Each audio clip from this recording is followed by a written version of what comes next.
2 minutes pour comprendre. Aujourd'hui, l'albumine. Je suis avec le professeur Didier Samuel. Vous êtes auteur de La crise de foie n'existe pas.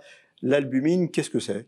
L'albumine, c'est la principale protéine fabriquée par le foie. Le foie fabrique presque toutes les protéines de l'organisme et l'albumine est la plus importante parce que À quoi ça sert? elle porte beaucoup d'autres éléments dans le sang. C'est un transporteur dans notre sang et sans l'albumine, on peut pas vivre en fait. D'accord. Et l'albumine aussi est responsable. Le taux d'albumine permet aussi de maintenir ce qu'on appelle les équilibres dans l'organisme, notamment quand on a peu d'albumine dans le sang, on voit apparaître ce qu'on appelle des œdèmes, c'est-à-dire les jambes qui gonflent, parfois de l'eau dans le ventre, et qui sont dues à des hypoalbuminémies, donc des baisses du taux d'albumine. La baisse du taux d'albumine, elle peut être due soit à une insuffisance hépatique, c'est le signe que le foie ne marche pas. Dans certains cas aussi, c'est d'autres causes qui sont des fuites d'albumine au niveau du rein.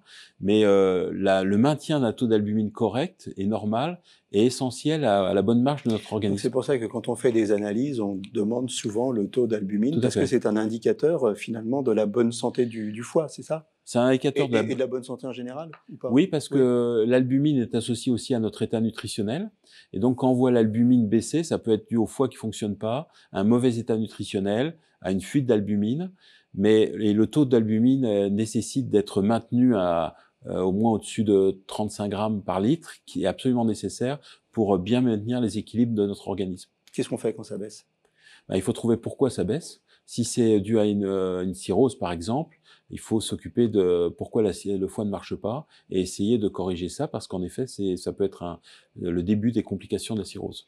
Voilà, votre taux d'albumine, il faut le surveiller. Et puis maintenant, vous savez un petit peu mieux ce que c'est que l'albumine. À très bientôt. Nos émissions vous plaisent, alors aidez-nous à faire grandir la chaîne. Pour parler santé au plus grand nombre, partagez, likez, abonnez-vous.